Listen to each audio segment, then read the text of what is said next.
de reprendre un animal? Oui, beaucoup trop souvent malheureusement. Quel est l'intérêt de ne pas appliquer les peines maximales prévues par la loi? Pourquoi cette surprenante indulgence vis-à-vis d'individus se comportant en bourreau? À quoi de vraies sanctions en France? Tous nous souhaitons que des peines exemplaires soient prononcées, peines de prison ferme, qu'elles soient toujours assorties d'une interdiction définitive de détenir un animal, mais aussi que le contrôle du respect de ces institutions pour effectuer par les services de police, après alerte des associations vigilantes quant au suivi des individus condamnés. Les États-Unis reconnaissent leur dangerosité. En effet, depuis janvier 2016, la maltraitance, soit acte de cruauté sur les animaux, est considérée comme un crime de classe A par le FBI, au même titre que les homicides et les incendies criminels.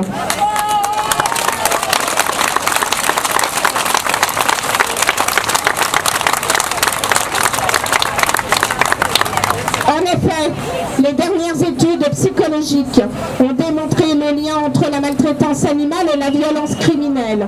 On sait que les auteurs de crimes sadiques se sont préalablement entraînés sur les animaux. Le FBI a donc constitué un fichier national qui répertorie l'identité de ces individus, je cite.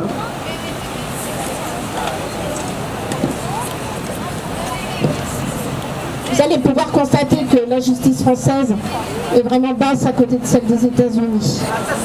Avril 2014, condamnation de 10 ans de prison ferme, dont 5 ans avec sursis. Interdiction d'avoir des animaux, une amende de 5 000 $ et obligation de rembourser intégralement l'ensemble des soins promulgués à Halle, le jeune pitbull que le tortionnaire de 21 ans avait volé puis battu. Ce jeune chien de 9 mois était gravement blessé, souffrant de multiples blessures liées au coup de feu d'un pistolet à grenaille, de nombreuses fractures, dont une à la tête ainsi qu'un œil gravement blessé. Il a dû être amputé d'une patte. Il a été adopté à la suite. 2014, 20 ans de prison ferme pour avoir organisé des combats de chiens. 2014, 16 mois de prison ferme pour avoir traîné son chien qui refusait de marcher. 2015, l'assassin du chien policier Rocco, condamné à 44 ans de prison ferme.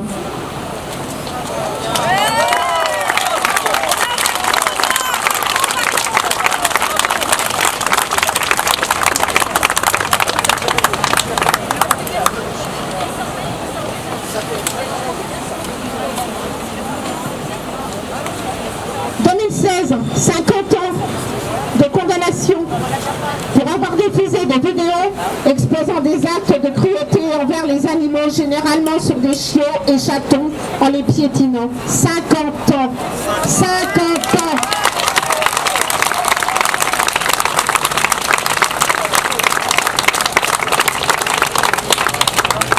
« 2015. 28 ans de prison pour avoir torturé des chiens. Un sadique de 25 ans récupérait des animaux via des annonces. La police a retrouvé dans la chambre de l'hôtel de ce dernier un chien démembré, 4 têtes de chien dans le réfrigérateur. Il se filmait lors de ses actes de barbarie. Même s'il a été reconnu qu'il se droguait, il a quand même écopé de 28 ans de prison.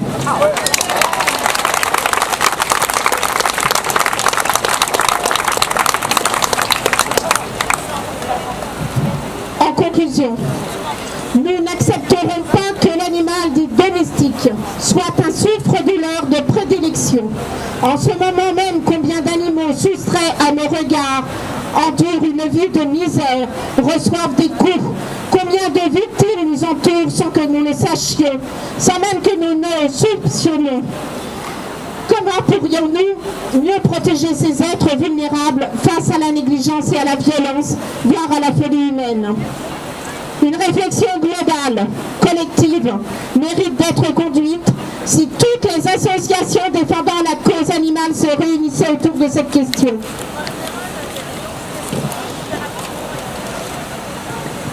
Nous pourrions mutualiser nos efforts et ouvrir un champ de réflexion aboutissant à des propositions concrètes. De plus, en France, bien au-delà des défenseurs de la cause animale, un grand nombre concitoyens sont des électeurs et qui aiment les animaux. Donc tous ensemble, nous pourrions représenter une vraie force potentielle et nous faire entendre des pouvoirs publics. Chevelu, tes frères, tes sœurs, martyrs, Paco, Lola, Aslan, Caramel, Athéna, Justice, Zvori, etc., etc., pour ne citer que vous. Nous ne resterons pas là, nous ne fermerons pas les yeux sur vos supplices, nous porterons vos droits pour vous, les envois, qui ne le pouvez pas. Ce que vos yeux confiants nous disent chaque jour, aime-moi, prends soin de moi, protège-moi.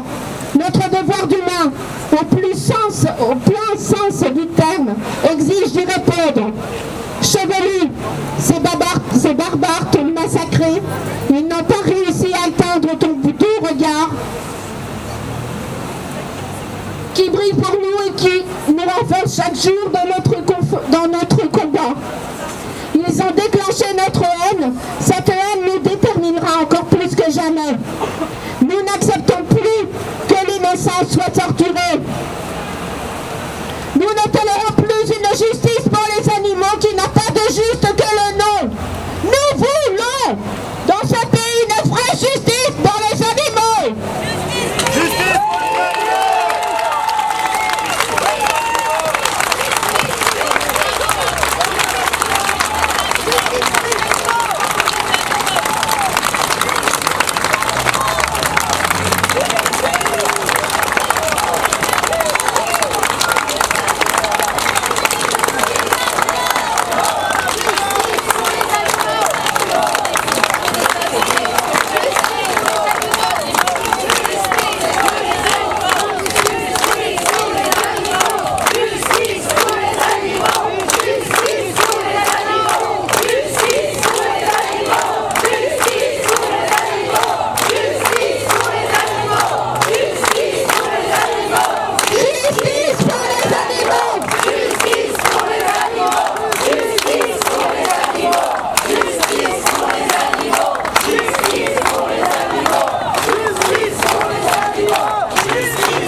S'il vous plaît.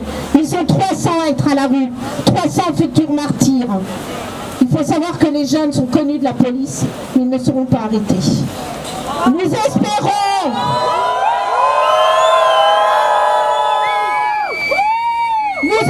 qu'après le rassemblement de Marseille, Draguignan et Paris, que la justice bougera enfin. À ce jour, il y a 300 chats adoptés. Donc je lance un appel pour ces 300 chats qui sont à la rue. Tous ne sont pas adoptables, mais ceux qui ont une maison avec un jardin, ce serait l'idéal. Parlez-en autour de vous. Restons réunis, restons unis, et tous ensemble, nous pourrons lutter. Merci. Je passe le micro à...